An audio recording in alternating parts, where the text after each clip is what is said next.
Hey, what's up, y'all? This is Jim Dre Westbrook, Worth the Wait Guy here, and you're now watching episode 18 of Exposed Worth the Wait Guy Chronicles. Today, we're going to talk about MILF Part 2. Now, if you remember from the last video, that was Part 1, and I told the story about Stephanie. Stephanie was the young lady that I met online who was a single mother, hence the title MILF, and she was someone where it was like, man, I have fun with, it's pretty cool. We end up doing a couple of things. And I find myself in a peculiar situation because I played the comparison game. If you remember the takeaway from the last video, don't play that game. That is a game that you never want to play. But I'm human. I'm a dude. I make mistakes all the time. I played it and I thought that her reaction should have been the same as Natalie. Big mistake. Everybody's different. Rather they look the same, they like the same things, they move the same way, they talk the same. Emotions, feelings, experiences, man, they're different. So this one was a little, funky to me because it was like, wait a minute, I know what I'm doing. I've done this before. I made her feel this way. She did this. This was her response. But it wasn't like that, with Steph. It was different. She said it was good. I believe her, but I was embarrassed. I was embarrassed because I put myself out there and I thought I knew what I was doing. So I even questioned, my quote unquote skills. Hey, you know what I mean? It was one of those things where that's like if you're playing basketball with somebody and you beat somebody who they were great competition and you won. But then you play somebody else, and for whatever reason, your game is a little different. And your game is a little off. And it's like, wait a minute, am I that good? I thought I was good because this good player that I beat was around the same stat. But maybe it's me. Maybe I had an off day. Maybe, it was too late. Maybe I was sleepy. I was hungry. Like making all these excuses. So, y'all, I was straight up, flat out embarrassed. So I just figured I wasn't going to hear from Steph ever again. Terrible performance. It was trash. She can get that from a lot of other people. Doesn't need me in her life. Deuces. But that didn't happen. I thought she was going to ghost me. Another insecure. Spoiler alert, if y'all ain't been watching it, I thought I was going to get Nathan. Like I really did. I thought that I was going to be Issa and she was going to be Nathan and she was going to ghost me. I just knew I was going to get ghosted. But that didn't happen. She hollered at me. She, told me again that she thoroughly enjoyed our experience and she wanted to hang out again. And I'm trying to told y'all, yo, that was surprising. That was definitely news. But it was good news because I liked her at that time. I said, hey man, I would love to get another shot, another chance, to just be around you. So yeah, let's do it. So I think it was about a month or so later that she came back out to Vegas. And this time, it wasn't like planned. I wanted to plan it, but I kind of was, treading lightly still, in my head, still thinking it's all about me and my feelings. So I was that guy at that time. But she said, yo, I'm coming. I want to see you. And that was that. So again, I'm working, in the nightclubs. Matter of fact, I moved to a different nightclub. So this isn't the same nightclub that I met her. This is a different nightclub on the strip. So I was working there, and I knew that this night was going to be a little slow, man. It was during our off season.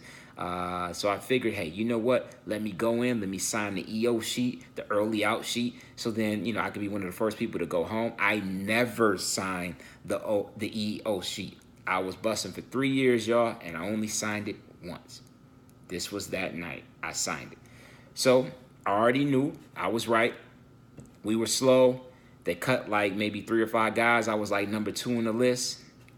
And hey, I got a nice time, great time to hang out with Steph, right? So I hang out with Steph. We kick it. We do some strip stuff. I think we even go downtown. I mean, we're holding hands, y'all. I mean, you would have thought this girl was my girlfriend. Like it was straight up, like I was booed up.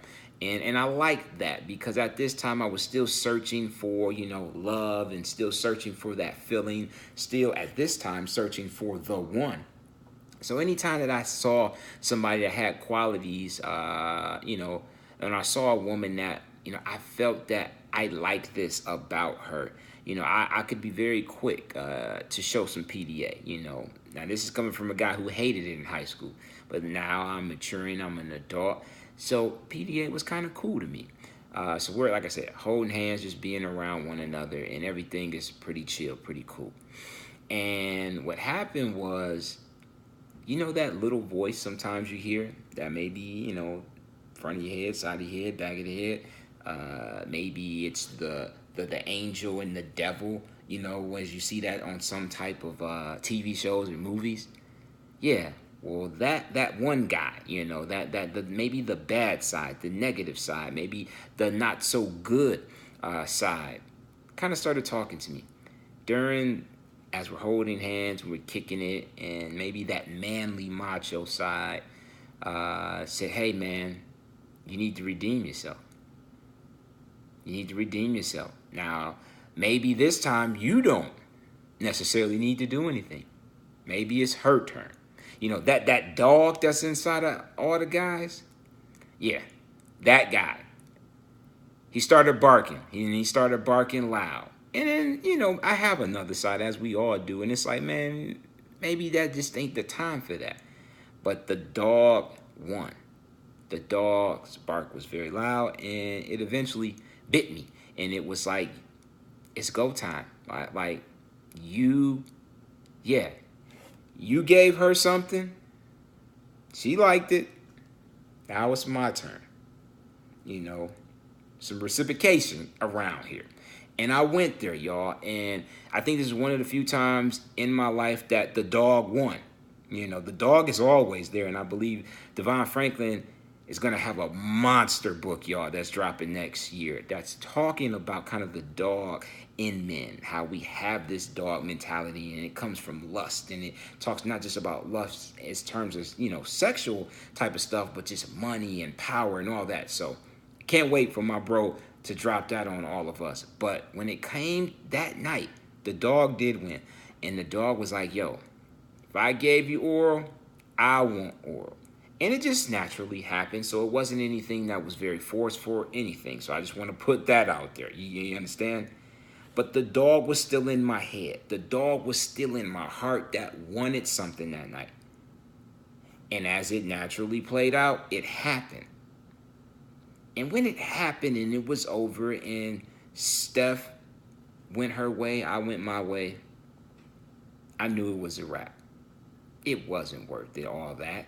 It wasn't worth me leaving work. Yeah, I could have made a couple dollars. Yeah, it was slow. But for me to put myself out there and for me to just orchestrate and make that happen the way I wanted and ultimately the way she wanted too, because she didn't have to do anything. She did it.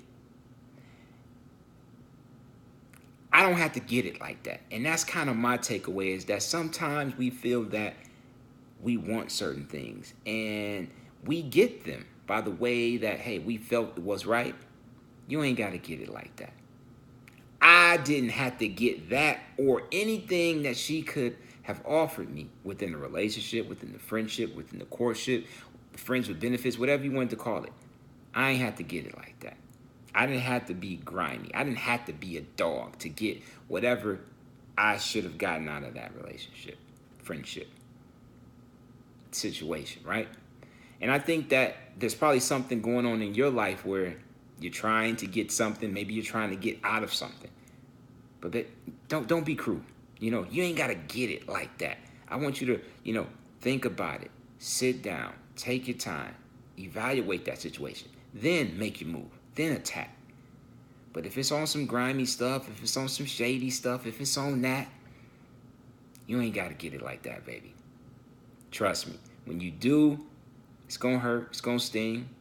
It's going to make you feel some type of way. You don't have to feel that way. You're better than that. Trust yourself. Trust your instinct. You ain't got to get it like that. Right? Cool. So, all right, y'all. That's all I got for this week. I'm going to holler at y'all next week. And be blessed. Take care. Be safe. Peace.